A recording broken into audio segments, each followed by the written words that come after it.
NEET paper leak নিয়ে এই যে সিজেপি মানে ককরোচ জনতা পার্টি, এরা যে আন্দোলন শুরু করেছে, এটা নিট পেপার নয়, এদের মূল লক্ষ্য অন্যদিকে। এই নিট পেপার যে লিক হয়েছে সেটা একটা উদাহরণ বা একটা স্টেপ। যারা নিট পেপার লিক করেছে তাদের আইনত ব্যবস্থা হবে, কিন্তু বিষয় হলো এই যে নিট পেপার লিক করার ফলে এত লোক জড়ো হয়েছে, এখানে কয়টা স্টুডেন্ট আছে, এটা আমার সম্পূর্ণ ডিপ স্টেটের একটা চক্রান্ত। যেমন ডিপ স্টেটগুলো শ্রীলঙ্কাতে, বাংলাদেশে, নেপালে চক্রান্ত করে অনেক কিছু করেছে, সরকারকে পরিবর্তন করেছে। তো এই ডিপ স্টেটগুলো এটা চাইছে যে ভারতকেও যাতে টুকরো করা যায়, কারণ যদি ভারতের প্রধানমন্ত্রীকে সরানো যায় তাহলে তাদের রাজত্বটা বেশি থাকবে। এখন জানেন অনেকেই যে ভারত বিশ্বের অনেক উপরে, যদিও এক নম্বরে নেই কিন্তু এগিয়ে আছে। এখন ভারতের দিকে সবাই তাকিয়ে থাকে, আর ডিপ স্টেট চায় না যে আমরা নিচে পড়ে যাই, ভারত উপরে উঠে যাক। এই যারা যে প্রতিবাদ করতে এসছে, তারা প্রতিবাদের নামে যা অত্যাচার করছে বা যা করছে, এটা মোটেই কাম্য নয়। এই ডিপ স্টেট চাইছে না যে ভারত এগিয়ে যাক, এটা হচ্ছে ডিপ স্টেটের চক্রান্ত।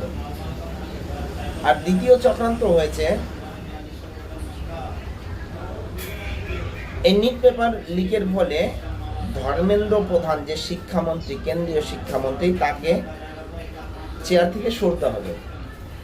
কারণ এটা নয়, কারণ হয়েছে এটা যে যারা যারা এতদিন এই কেন্দ্রে যারা ছিল শিক্ষামন্ত্রী হিসেবে, তারা সবসময় দেখিয়েছে আকবর, বাবর, হুমায়ুন এসবকে বড় দেখানো। আর আমাদের সনাতন ধর্মের যারা আছে, যে পৃথিবীরাজ চৌহান বা যারা যারা সম্রাটরা ছিল, তাদেরকে খুব সংক্ষিপ্ত আকারে দেখানো হয়েছে, তাদের কোনো কৃতিত্বই দেখানো হয়নি। দেখানো হয়েছে শুধুমাত্র তাদেরকেই যে আকবর, বাবর, হুমায়ুন এরা মুঘল সম্রাট যারা ছিল তাদেরকেই এই অধিকারটা দিয়ে রাখছে। এটাকেই স্থানান্তরিত করানো হচ্ছে যে ভারতবর্ষের গৌরব, যে ভারত যে স্বদেশের জন্য যারা যারা লড়েছে, তাদের নামে কোনো কোনো পন্থী নেই। আজ যদিও থাকে ছোট ছোট, কিন্তু ওই আকবর, বাবর, হুমায়ুন এরা যে আছে, এদের নামে বড় বড় করে দেওয়া।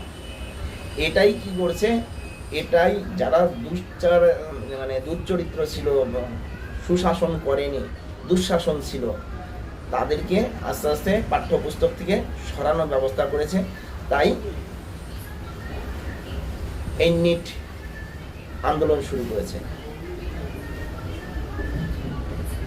এখানে দেখা যাচ্ছে যে পাকিস্তান থেকে খাবার আসছে, বাংলাদেশ থেকে খাবার যাচ্ছে।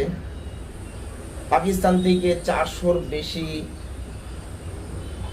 সোশ্যাল মিডিয়া থেকে এখানে মানুষকে ভড়কানোর ব্যবস্থা করছে। যারা যারা ভড়কাচ্ছেন তাদেরকে একদম ভদ্র ভাষায় বলে দিই, লোকের কথায় কান দেবেন না। পাকিস্তান না খেয়ে মরছে, বাংলাদেশ না খেয়ে মরছে, এদের কথায় কান দেবেন, আপনারাও কিন্তু একসময় না খেয়ে মারা যাবেন। ভারত এখন সমৃদ্ধশীল, অর্থ ব্যবস্থাতে এখন সমৃদ্ধশীল। আপনারা যদি চান সেই শুকনা রুটি খাওয়ার জন্য আর বালুর চরে বসবাস করার জন্য, তাহলে আপনাদের জন্য সেই ব্যবস্থাও হয়তো আগামী দিনে করতে পারে। আপনারা এসব চক্রান্ত থেকে ঘুরে আসেন। জয় হিন্দ, বন্দে মাতরম, ভারত মাতা কি জয়।